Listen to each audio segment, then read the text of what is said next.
और आइए अब आपको सीधे लेकर के चलेंगे छत्तीसगढ़, जहां विधानसभा में मुख्यमंत्री भूपेश बघेल अपना संबोधन दे रहे हैं।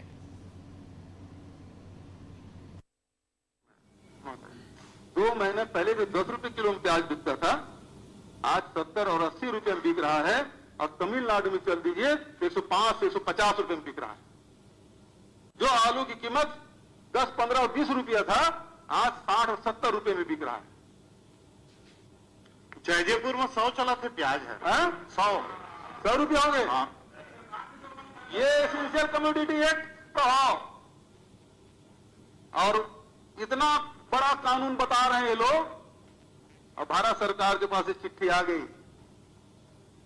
वो एक्ट में लिखा है कि कब कब आप नियंत्रित करेंगे, वो भी राज्य सरकार नहीं, केंद्र सरकार। जब युद्ध की स्थिति हो, जब अकाल की स्थिति हो, जब इन पदार्थों की कीमत 100% तक बढ़ जाए, तब ये उसमें रोक लगाएंगे। खाद्यान्न में 50% तक वृद्धि हो जाए, तब ये रोक लगाएंगे।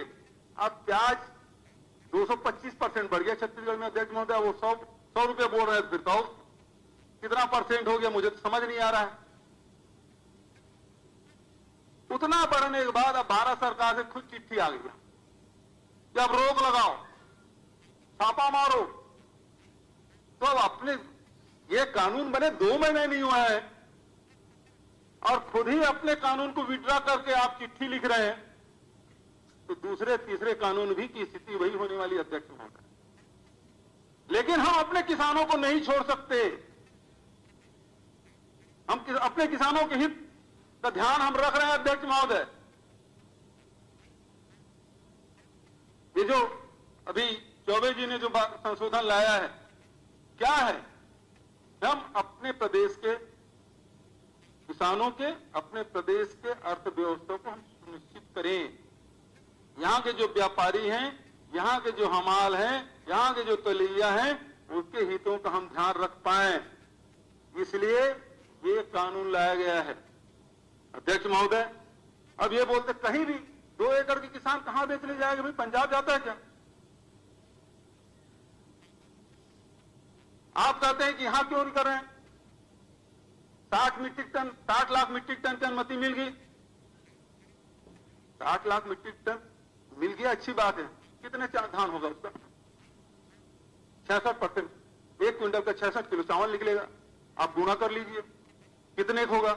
83 लाख मीट्रिक टन पिछले साल खरीदे थे, इस साल 85 लाख से ऊपर जाएगा, तो बराबर तो हो गया। आप कौन से ऊपर दे दिए?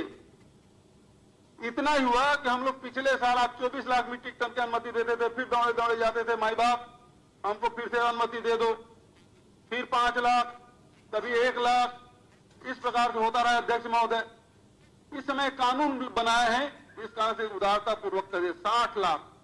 आप 60 लाख बोल रहे, पंजाब सबसे छोटा है ना, वहां कितना दिए? 1,50,00,000। अब छत्तीसगढ़ के दे दीजिए उतना, हम 1-1 दाना खरीद लेंगे।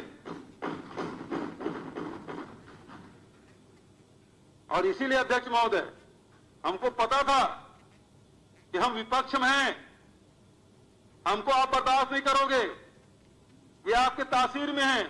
जो मध्य प्रदेश में किया, जो राजस्थान में किया, जो महाराष्ट्र में कर रहे हो, जो गोवा में किया हो, छत्तीसगढ़ को भी आप छोड़ने वाले नहीं। लेकिन उस दिन से हमने शुरुआत की, हमने कहा इथेनॉल प्लांट डालेंगे, यहां से वहां तक हमने कार्यशाला से लेके भारत सरकार को, हर विभाग को चिट्ठी लिखने का काम किया, मीटिंग किया हमने। तब हमारे साथी कहते थे, विद्वान सदस्य, भूपेश, यदि इथेनॉल बनाने की, पैडी से इथेनॉल बनाने की शुरुआत आपने कर ली, स्वीकृति मिल जाए, तो तुम्हें नोबेल पुरस्कार देंगे। अब भारत सरकार ने इथेनॉल, पैडी से इथेनॉल के 54 रुपये 87 पैसा घोषित कर दिया है। अब नोबेल पुरस्कार मुझे तो नहीं, लेकिन छत्तीसगढ़ की जनता को जरूर आप दे दें कि छत्तीसगढ़ के किसानों के कारण से पहली बार पैडी से इथेनॉल बनेगा, अध्यक्ष महोदय। और उसके लिए हमने MOU कर लिया है, प्लांट की हमारी तैयारी है, न केवल पैडी से बल्कि गन्ना से भी हम इथेनॉल बनाने का हमारे एमयू हो चुके हैं, टेंडर हो चुके हैं और आने वाले साल में, 1 साल के भीतर में उत्पादन भी हो जाएगा। उत्पादन होना शुरू होगा तो किसानों को समर्थन मूल्य से नीचे में बेचने की नौबत नहीं आएगी। लेकिन आपसे निवेदन करना चाहूंगा, वो जो चिट्ठी आई ना, अनुमति आई है, उसमें एक लाइन लिख दिया है, एफसीआई से आप धान उठाएंगे। क्यों भाई? छत्तीसगढ़ का चावल है, छत्तीसगढ़ में प्लांट है, छत्तीसगढ़ की सरकार ने प्रयास किया है, तो छत्तीसगढ़ की सरकार जो खरीदेगी वो धान वहां पहुंचे। हमने प्रधानमंत्री की चिट्ठी लिखी तो भाई ये भर आपने अनुमति दी, उसके लिए धन्यवाद, क्योंकि प्रयास हमारा था, शुरुआत से हमने प्रयास किया था और उसका लाभ छत्तीसगढ़ को मिलने वाला है। हमारी बात से आप सहमत हुए। जो अतिशेष जो हमारा धान है, जो हमारे चावल जो पीडीएस सिस्टम में लगने वाला है, उसके अतिरिक्त हमारे पास जो धान बचेगा उसे हम इथेनॉल बनाएंगे। लेकिन एफसीआई वाला क्लास आप हटा दीजिए, ये पत्र हमने लिखा। लेकिन ये सारी बातों की जड़ कहां गया अध्यक्ष महोदय?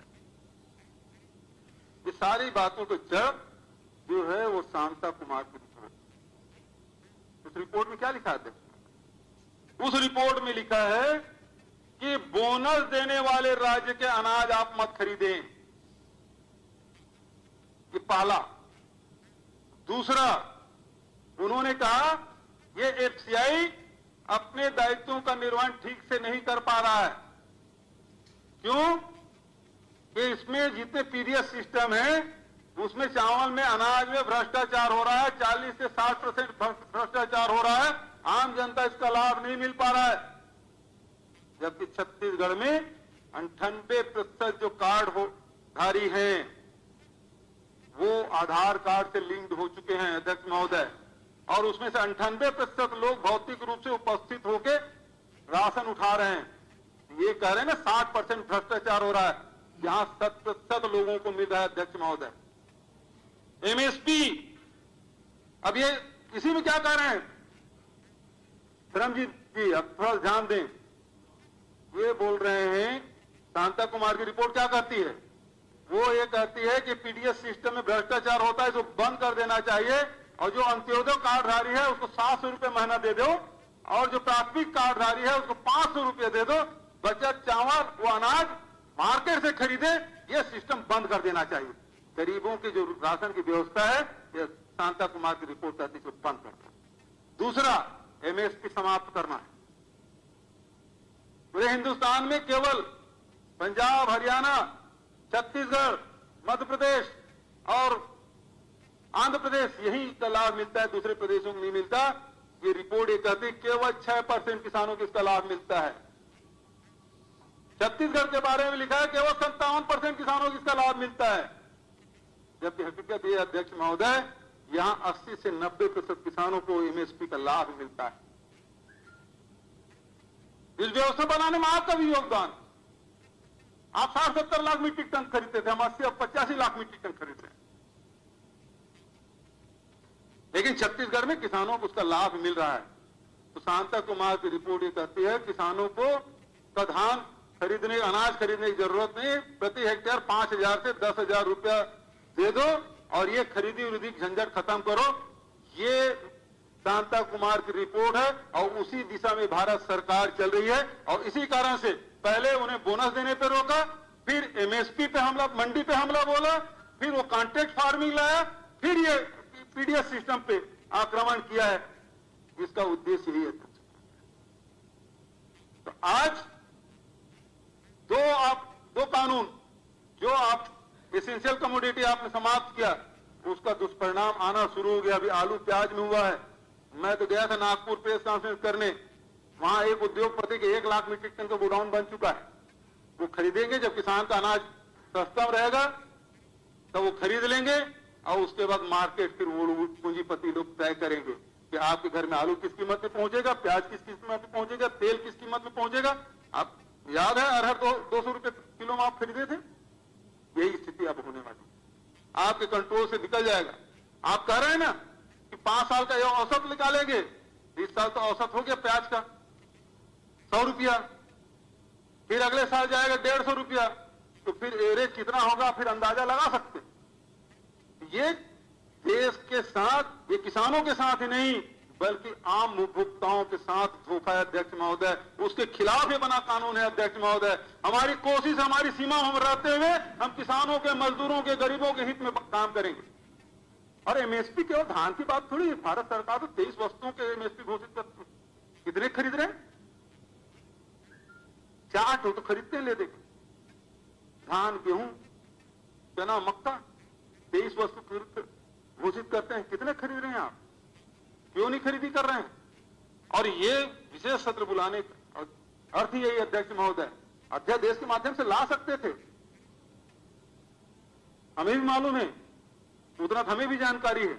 आप लोगों के साथ हम लोग भी 5 बार बैठ चुके विधानसभा, लेकिन नहीं लाने के कारण यही है कि प्रदेश की जनता, प्रदेश की सबसे बड़ी पंचायत में बात हो, किसानों के साथ हो क्या रहा है, हम उसके हितों की किस प्रकार से रक्षा कर रहे हैं।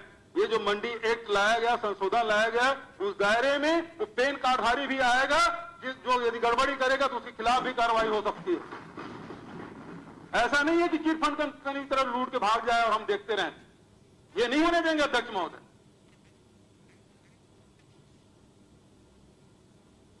आप कानून की बात कर रहे हैं,